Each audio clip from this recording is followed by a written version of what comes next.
Hello everyone, welcome back to online study यून। आज हम इस वीडियो में लेकर आए हैं सेट नंबर 3 बिहार सचिवालय सहायक के लिए बहुत इंपॉर्टेंट क्वेश्चंस का ये सीरीज चल रहा है। अगर आपने इससे पहले के बाकी के 2 सेट्स को नहीं देखा तो मैं आपको रिकमेंड करूंगा कि प्लेलिस्ट जा करके चेक कर लीजिए और सारे क्वेश्चंस को फॉलो करते चलिए। तो चलिए इस वीडियो को शुरू करते हैं और देखते हैं 50 क्वेश्चंस में से आप कितना स्कोर कर पाते हैं। आगे बढ़ने से पहले मैं आपको एक छोटा सा पॉइंट और बताना चाहता हूँ कि बिहार सचिवालय के लिए प्री का पूरा स्टडी मटेरियल हमारे एप्लीकेशंस पे कोर्सेज स्टार्ट है, जिसमें आपको बहुत सारी चीज़ें प्रोवाइड कराई गई है। 300 से ज़्यादा टॉपिक नोट्स दिया गया, हैंड राइटिंग नोट्स हैं, अलग अलग टॉपिक पे बनाए गए। साथ ही साथ subjective test, chapter wise test online mode में आपको प्रोवाइड वहाँ पे कराया जाता है। मैथ्स और रीजनिंग की वीडियो भी आपको वहाँ पे डेली बेसिस पे कराया जाता है। अगर आप मैथ्स और रीजनिंग सीखना चाहते हैं तो वहाँ पे आप प्रैक्टिस कर सकते हैं हमारे साथ। साथ ही साथ साइंस के लिए अलग से वहाँ पे क्यूजेज है, नोट्स है, वन लाइनर क्वेश्चंस भी दिया गया, यानी साइंस का भी कंप्लीट आपको वहाँ पे प्रिपरेशन कराया गया। पूरी तैयारी एक ही जगह आपकी हो जाएगी, सिर्फ और सिर्फ जस्ट 199 के साथ। कोर्स की प्राइस 299 है, लेकिन सिर्फ और सिर्फ आपको 199 में ये चीज़ अभी मिल रहा है। तो कोर्स को ज्वाइन करना चाहते हैं तो आपके पास काफ़ी अच्छा मौका है। बस 2 से 3 दिन के लिए ऑफर आपको दिया गया, तो जल्दी से जल्दी जा करके ज्वाइन कर सकते हैं। ज्वाइन करने के लिए इस वीडियो के डिस्क्रिप्शन में लिंक दिया गया, एप्लीकेशंस को डाउनलोड कर लीजिए, लॉगिन कर लीजिए, उसके बाद स्टोर सेक्शन में जा करके 199 के साथ इस कोर्सेज को ज्वाइन कर सकते हैं। पहला क्वेश्चन बनता है कि निम्नलिखित जोड़े पर विचार करें। एक तरफ पुस्तक, दूसरी तरफ लेखक है, तो बताना है कि ऊपर दिए गए युग में से कौन सा मिलान किया गया। बताइए कौन सा मिलान सही तरीके से किया गया। मुद्रा राक्षस विषाक्त बिल्कुल सही है। पंच सिद्धांत वारामिहिर ये भी सही है। कदम्बरी के जो लेखक है बाणभट्ट ये भी सही है। यानी तीनों के तीनों मिलान बिल्कुल सही। तो राइट आंसर हम ऑप्शन डी को टिक करके आगे बढ़ सकते हैं। राइट। सेकेंड क्वेश्चन क्या है। सेकेंड क्वेश्चन बनता है कि निम्न में से कौन सा रोग नाइट्रेट संदूषित भोजन तथा जल के उपयोग द्वारा होता है। नाइट्रोजन संदूषित भोजन या फिर जल के द्वारा होता है। अकॉर्डिंग टू ऑप्शन सी को टिक करेंगे, blue baby syndrome. Blue baby syndrome ज़्यादातर जो होता है वो शिशु बच्चे में होता है। इस बीमारी में क्या होता है कि त्वचा का रंग नीला पड़ जाता है, जिसे साइनोसिस के नाम से भी जाना जाता है। ब्लू बेबी सिंड्रोम यहाँ पे राइट आंसर है, ऑप्शन सी। क्वेश्चन नंबर 3, अवमूल्यन शब्द का अर्थ क्या होता है। अवमूल्यन शब्द का अर्थ क्या है। अन्य मुद्रा की तुलना में स्वदेशी मुद्रा के मूल्य को घटाना ही अवमूल्यन कहलाता है, ऑप्शन ए बिल्कुल करेक्ट। किस गवर्नर जनरल ने 1911 में भारत की राजधानी कोलकाता से दिल्ली स्थानांतरित करने की घोषणा की थी। 1911 में भारत की राजधानी कोलकाता से दिल्ली स्थानांतरित करने की घोषणा की गई थी, किसके द्वारा। तो अगर आपने ऑप्शन सी को टिक किया तो आपने गलती की है, क्योंकि यहाँ पे राइट आंसर हो जाएगा ऑप्शन डी। क्योंकि इनमें से कोई नहीं, इसलिए हम टिक करेंगे, लॉर्ड हार्डिंग द्वितीय थे। लॉर्ड हार्डिंग द्वितीय यहाँ पे राइट आंसर है, ऑप्शन डी। चलिए आगे बढ़ते हैं। क्वेश्चन नंबर 5 देखिए। क्वेश्चन नंबर 5 है कि विजयनगर साम्राज्य के संबंध में कौन सा जो कि समेकित नहीं है, यानी कि सुमेलित नहीं है, एक्चुअली होना चाहिए था, सुमेलित नहीं है। देखिए अगर हम बात करें कदाचर, सैनिक विभाग कदाचर, वेशभग मनुष्यों का क्रय विक्रय को कहते थे, जोरी खाना जो था टकसाल विभाग को कहते थे। तो ये तीनों बिल्कुल सही है, लेकिन ऑप्शन डी यहाँ पे गलत होगा, क्योंकि हुड जो था वो बहमनी साम्राज्य की मुद्रा थी, जबकि विजयनगर साम्राज्य की मुद्रा को हम लोग पैगोडा के नाम से जानते थे। तो ये पॉइंट गलत है, ऑप्शन हम डी को टिक करके आगे बढ़ेंगे। चलिए अगला क्वेश्चन क्या है। नेक्स्ट क्वेश्चन, निम्नलिखित में से कौन सा संविधान संशोधन यह कहता है कि ग्राम पंचायत 1/3 सीटें महिलाओं के लिए आरक्षित होनी चाहिए। कौन सा संविधान संशोधन ये कहता है। तो राइट आंसर हो जाएगा ऑप्शन डी, 73वां संविधान संशोधन, ऑप्शन डी को टिक करेंगे। राजकोषीय नीति संबंध है। राजकोषीय नीति संबंध है किससे। तो इस प्रश्न का राइट आंसर क्या बन जाएगा, लोक राजस्व एवं व्यय से। लोक राजस्व एवं व्यय से संबंधित है, ऑप्शन बी को टिक करेंगे। नेक्स्ट क्वेश्चन की प्राचीन नगर तक्षशिला निम्नलिखित में से किसके बीच स्थित था। प्राचीन नगर तक्षशिला निम्नलिखित में से किसके बीच स्थित था। Correct answer option A, Sindhu एवं झेलम के बीच। आगे बढ़ते हैं। अगला क्वेश्चन कि जब एक ठोस पिंड को पानी में डुबोया जाता है तो उसके भार में ह्रास होता है, यह ह्रास कितना होता है। जब एक ठोस पिंड को पानी में डुबोया जाता है तो उसके भार में ह्रास होता है, यह ह्रास कितना होगा। तो राइट आंसर है ऑप्शन ए, विस्थापित पानी के भार के बराबर। विस्थापित पानी के भार के बराबर, ऑप्शन ए। कृष्णदेव राय का उड़ीसा के शासक प्रताप रुद्र गजपति के विरुद्ध अभियान को किस इतिहासकार ने 16वीं सदी के भारतीय इतिहास की सबसे शानदार सैनिक घटना कहा था। यहाँ पे राइट आंसर क्या बनेगा, ऑप्शन ए, नीलकंठ शास्त्री। नीलकंठ शास्त्री, सी बिल्कुल करेक्ट है। अगला क्वेश्चन बनता है कि करेरा वन्यजीव अभयारण्य भारत के निम्नलिखित राज्यों में से कहाँ स्थित है। करेरा वन्यजीव अभयारण्य का संबंध किस राज्य से होगा? तो ऑप्शन डी को टिक करेंगे, मध्य प्रदेश। करेरा वन्यजीव अभयारण्य मध्य प्रदेश। निम्नलिखित मिलान में से कौन सा मिलान सही नहीं है? कौन सा सही नहीं है? तो देखिए, सर्वोच्च न्यायालय एक अभिलेख न्यायालय 129 में, अनुच्छेद 129 में बात की गई है। अंतर्राज्यीय परिषद की स्थापना अनुच्छेद 263 के द्वारा होता है। संयुक्त अधिवेशन का जो प्रावधान है वो अनुच्छेद 108 के तहत है। तो यहाँ तक तीनों में कोई दिक्कत नहीं। राष्ट्रीय अनुसूचित जनजाति आयोग का संबंध हो जाता है 338 के ए, ना कि 338। 338 जो होता है वो राष्ट्रीय अनुसूचित जाति आयोग होगा। तो हम यहाँ पे ऑप्शन डी को टिक करेंगे, जो कि ये पॉइंट गलत है। ठीक है, अगला क्वेश्चन क्या बनता है? नेक्स्ट क्वेश्चन है कि एलोपेरल के नाम से कौन सा देश जाना जाता है? एलोपेरल के नाम से कौन सा देश जाना जाता है? तो एलोपेरल चीन को कहा जाता है। चीन करेक्ट होगा। चलिए आगे बढ़ते हैं और अगला क्वेश्चन देखिए, निम्नलिखित में से किस प्रमुख प्रजातियों को दाचीग्राम नेशनल पार्क में संरक्षित किया गया और देखभाल किया जा रहा है? यानी दाचीग्राम नेशनल पार्क जो वो किसके लिए फेमस है? तो आपको पता होगा कि दाचीग्राम नेशनल पार्क जम्मू कश्मीर में पड़ता है और ये हंगुल के लिए फेमस है। यानी राइट आंसर ऑप्शन डी। निम्न में से कौन सी जनजाति नीलगिरी पहाड़ियों से संबंधित है? नीलगिरी पहाड़ियों से संबंधित निम्नलिखित में से कौन सी जनजाति है? बड़ागा जनजाति का संबंध नीलगिरी पहाड़ी, ऑप्शन सी। पृथ्वी की आयु का निर्धारण निम्न में से किस विधि द्वारा किया जाता है? पृथ्वी की आयु का निर्धारण निम्नलिखित में से किस विधि के द्वारा किया जाता है? Correct answer option D, uranium dating विधि के द्वारा करते हैं। यूरेनियम डेंटिंग विधि। विजयनगर साम्राज्य में आए यात्रियों का सही क्रम क्या होगा? विजयनगर साम्राज्य में आए यात्रियों का सही क्रम क्या होगा? सबसे पहले निकोलो डी कॉन्टी आया था, उसके बाद नुनीज आया हुआ, डोमिंगो पायस और लास्ट में बारबोसा। यानी कि सही क्रम आपका 1 2 3 4 यहाँ पे करेक्ट होगा, ऑप्शन डी। निम्नलिखित समितियों में से किसके द्वारा वित्तीय समावेशन पर अपनी संस्तुतियाँ दी गई थी? वित्तीय समावेशन पर अपनी संस्तुतियाँ दी गई थी किस समिति के द्वारा? राकेश मोहन समिति करेक्ट आंसर है, ऑप्शन ए। भारतीय संसद द्वारा पारित जीएसटी संविधान संशोधन विधेयक को स्वीकृति देने वाला पहला भारतीय राज्य कौन सा है? पहला भारतीय राज्य कौन सा है? तो हम यहाँ पे ऑप्शन सी को टिक करेंगे, असम बिल्कुल करेक्ट होगा। देखिए, जीएसटी की बात कर रहे हैं तो जीएसटी से संबंधित कुछ इंपॉर्टेंट पॉइंट्स को डिस्कस कर लेते हैं। देखिए, जीएसटी सबसे पहला पूछा जाता है कि फुल फॉर्म क्या होता है?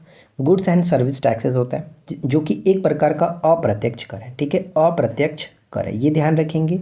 इसको लागू कब किया गया था? ये लागू हुआ था 1 जुलाई 2017 से ये लागू हुआ था। ठीक है, 1 जुलाई 2017 से लागू हुआ था और 2021 में कौन सी वर्षगांठ मनाई गई थी? चौथी वर्षगांठ मनाई गई थी, ये ध्यान रखिए, चौथी वर्षगांठ मनाई गई थी। जीएसटी का संविधान संशोधन विधेयक कौन सा है? तो जीएसटी जो है वो 122वें संविधान संशोधन विधेयक है, 122वां संविधान संशोधक विधेयक है। ठीक है, ये ध्यान रखना है। और अगर हम बात करें कि कौन सा अधिनियम के इसके लागू किया गया था, अधिनियम है वो 101 अधिनियम है। यानी विधेयक की बात करें तो 122वां विधेयक और अधिनियम हो जाता है 101वां अधिनियम 2016, 101वां अधिनियम 2016 और 2017 से इसको लागू कर दिया गया था। सर्वप्रथम किस देश में लागू हुआ था? सर्वप्रथम ये आपका 1954 में फ्रांस में लागू हुआ था। यानी जीएसटी सबसे पहले 1954 फ्रांस में लागू हुआ था और भारत इसे लागू करने वाला कौन सा देश है? 161वां देश है। भारत इसको लागू करने वाला 161वां देश है। प्रथम राज्य कौन सा हुआ? प्रथम राज्य आप ध्यान रखेंगे असम। और लागू करने वाला अंतिम राज्य की बात करें यानी अंतिम केंद्र शासित प्रदेश हम कह सकते थे तो ये आपका जम्मू कश्मीर होगा। ठीक है, जम्मू कश्मीर होगा। तो आई होप कि यहाँ तक आपको कोई समस्या नहीं होगी और अच्छे तरीके से आपने जीएसटी को समझ लिया होगा। चलिए अगला क्वेश्चन है कि उबेर कप किस खेल से संबंधित है? उबेर कप किस खेल से संबंधित है? उबेर कप का संबंध हो जाता है ऑप्शन सी बैडमिंटन से। बैडमिंटन, ऑप्शन सी को टिक करेंगे। पंचायत समिति के सदस्य कौन होते हैं? पंचायत समिति के सदस्य कौन होते हैं? तो राइट आंसर ऑप्शन सी, प्रत्यक्ष रूप से जनता द्वारा निर्वाचित किए जाते हैं। प्रत्यक्ष रूप से जनता के द्वारा निर्वाचित किए जाते हैं पंचायत समिति। अनुपातिक प्रतिनिधित्व की व्यवस्था निर्वाचन क्रिया प्रणाली से बताइए किस रूप में सुनिश्चित करती है? अनुपातिक प्रतिनिधित्व की व्यवस्था निर्वाचन क्रिया प्रणाली के रूप में सुनिश्चित करती है, ऑप्शन डी। अल्पसंख्यकों के प्रतिनिधित्व को, अल्पसंख्यकों के प्रतिनिधित्व को। भारत सर्वोच्च न्यायालय के संबंध में निम्नलिखित में से कौन सा कथन सही है? यानी सर्वोच्च न्यायालय के संबंध में निम्नलिखित में से कौन सा कथन सही है? यह केवल मूल अधिकार है, ये पॉइंट गलत है। यह केवल अपीलीय क्षेत्राधिकार है, ये पॉइंट गलत है। यह केवल परामर्श संबंधी क्षेत्राधिकार है, ये गलत है। तो ध्यान रखिएगा जो सर्वोच्च न्यायालय होता है वो मूल, अपीलीय और साथ ही साथ परामर्श संबंधी क्षेत्राधिकार, ये तीनों के तीनों के अंतर्गत आता है। तो डी को टिक करेंगे। निम्नलिखित में से कौन सा कर भारत सरकार द्वारा नहीं लगाया जाता? निम्नलिखित में से भारत सरकार के द्वारा नहीं लगाया जाता। तो यहाँ पे जो टोल टैक्स होता है वो राज्य सरकार के द्वारा कलेक्शन किया जाता है, टोल टैक्स, ऑप्शन डी। उदारीकरण, निजीकरण और भूमंडलीकरण की नई आर्थिक नीति की घोषणा की गई थी प्रधानमंत्री के संबंध में। तो इसका संबंध 1991-92 में हुआ था नरसिम्हन राव के द्वारा, प्रधानमंत्री नरसिम्हन राव, ऑप्शन सी। जयमंडल भंडार और अवस्थिति के संबंध में यहाँ पे मैच करना है। जैसे नौकरी की बात करें तो नौकरी का आपका पड़ता है मेघालय में, फर्स्ट का 3 के साथ, तो फर्स्ट का 3 यहाँ पर भी है, यहाँ पर भी है, और बी का 2 मैच कर ही गया। मानस जो था आपका असम के साथ। तो अगर हम बात करें दिबांग जो होता है वो अरुणाचल प्रदेश के साथ, यानी सी का 4 के साथ, C4 यहाँ पे मिल रहा है ऑप्शन बी में। तो करेक्ट आंसर क्या हो जाएगा, ऑप्शन बी को टिक करेंगे। अगस्त मलाई ध्यान रखेगा केरल के साथ, अगस्त मलाई केरल के साथ। अगला क्वेश्चन क्या बनता है कि पारिस्थितिकी तंत्र के जैविक घटकों में कौन उत्पादक घटक है। उत्पादक किसे कहते हैं, उत्पादक हरे जो पेड़ पौधे होते हैं उन्हें कहते हैं, यानी ऑप्शन डी को टिक करेंगे, हरे पेड़ पौधे। निम्नलिखित में से कौन सा गैस समूह ग्रीन हाउस प्रभाव से योगदान देता है। ग्रीन हाउस गैस के प्रभाव में योगदान देता है, कौन सा गैस समूह है। अकॉर्डिंग टू ऑप्शन हम यहाँ पे कहेंगे ऑप्शन डी, यानी कि कार्बन डाइऑक्साइड और मीथेन। सबसे ज़्यादा जो होता है जलवाष्प होता है, लेकिन जलवाष्प यहाँ पे नहीं है, तो कार्बन डाइऑक्साइड सबसे ज़्यादा मात्रा में, और उसके बाद मीथेन, ऑप्शन डी। कांग्रेस ने स्वराज प्रस्ताव वर्ष 1905 में पारित किया था। तो ये स्वराज जो प्रस्ताव है इसका उद्देश्य क्या था। इसका उद्देश्य था स्वशासन, यानी सेल्फ रूल सुनिश्चित करना, स्वशासन सुनिश्चित करना, ऑप्शन बी को टिक करेंगे। मद्रास महाजन सभा की स्थापना कब हुई थी। मद्रास महाजन सभा, बहुत बार ये क्वेश्चन पूछा गया। तो मद्रास महाजन सभा की स्थापना 1884, करेक्ट होगा ऑप्शन डी, 1884। अगला क्वेश्चन कि भारतीय राष्ट्रीय कांग्रेस के प्रथम अधिवेशन में कितने प्रतिनिधि ने भाग लिया था। प्रथम अधिवेशन में कितने प्रतिनिधियों ने भाग लिया था। तो ऑप्शन हम सी को टिक करेंगे, 72 प्रतिनिधियों ने भाग लिया था, 72 प्रतिनिधियों ने। और अगर हम यहाँ पे बात करें कि दूसरे अधिवेशन में कितने लोगों ने, तो 436 प्रतिनिधियों ने। भारतीय राष्ट्रीय कांग्रेस का 27वां अधिवेशन किस स्थान पर हुआ था।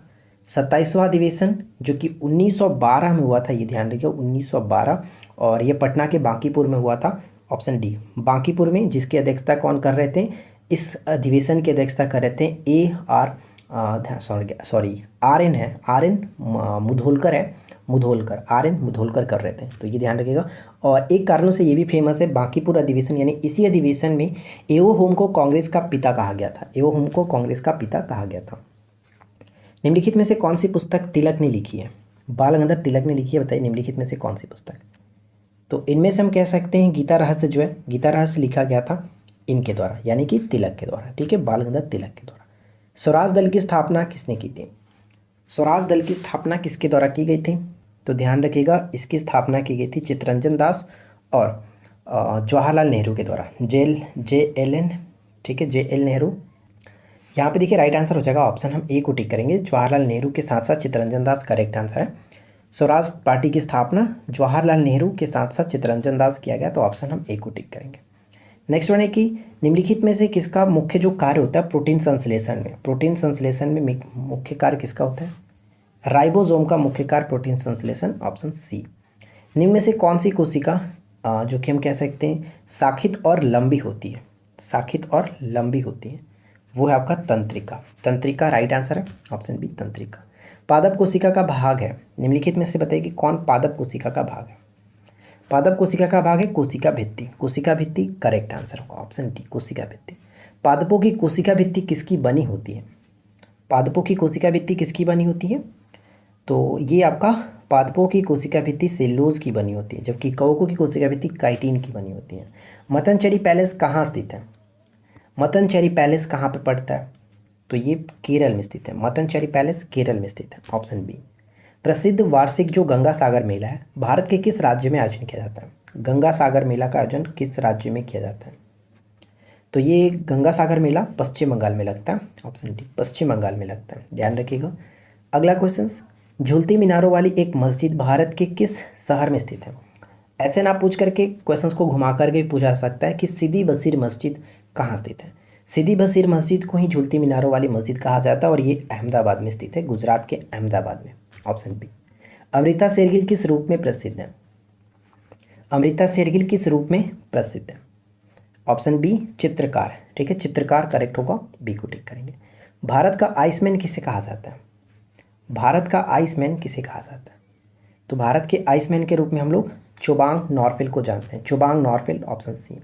हॉर्न ऑफ अफ्रीका के अंतर्गत कितने देश आते हैं? तो ध्यान रखिएगा, हॉर्न ऑफ अफ्रीका के अंतर्गत कुल 3 देश आते हैं। 3 देश कौन कौन से?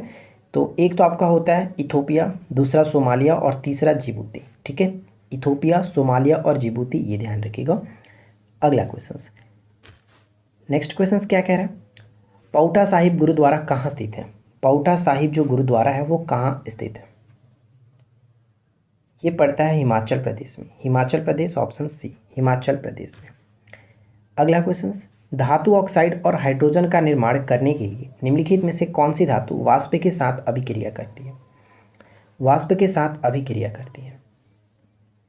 तो right answer option D, aluminium. Aluminium यहाँ पे करेक्ट आंसर होगा, ऑप्शन डी, एल्यूमिनियम। मिनीमता रोग का कारण क्या है?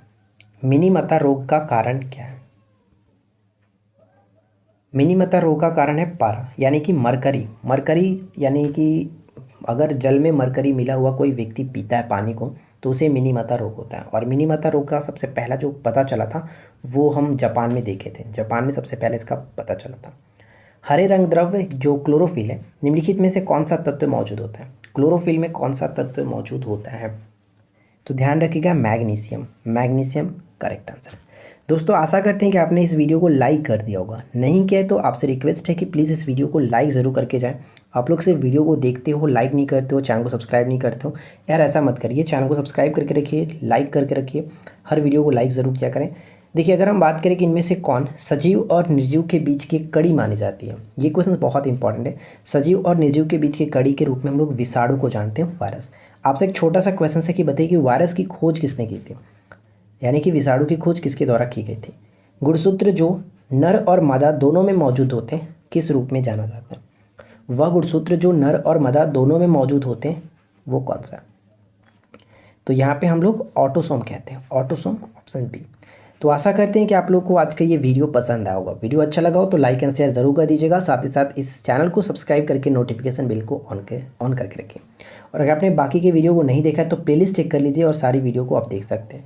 और अगर आपने अभी तक कोर्स को ज्वाइन नहीं किया तो 199 के साथ आपके पास काफ़ी अच्छा मौका है, आप जाकर के ज्वाइन कर सकते हैं। इस वीडियो के डिस्क्रिप्शन में एप्लीकेशंस के लिंक है, एप्लीकेशंस को डाउनलोड कर लीजिए, स्टोर सेक्शन में जाइए और वहाँ पे जाकर के 199 के साथ बिहार सचिवालय का कोर्स को ज्वाइन कर सकते हैं। तो चलिए हम मिलते हैं किसी और वीडियो में नेक्स्ट टॉपिक के साथ।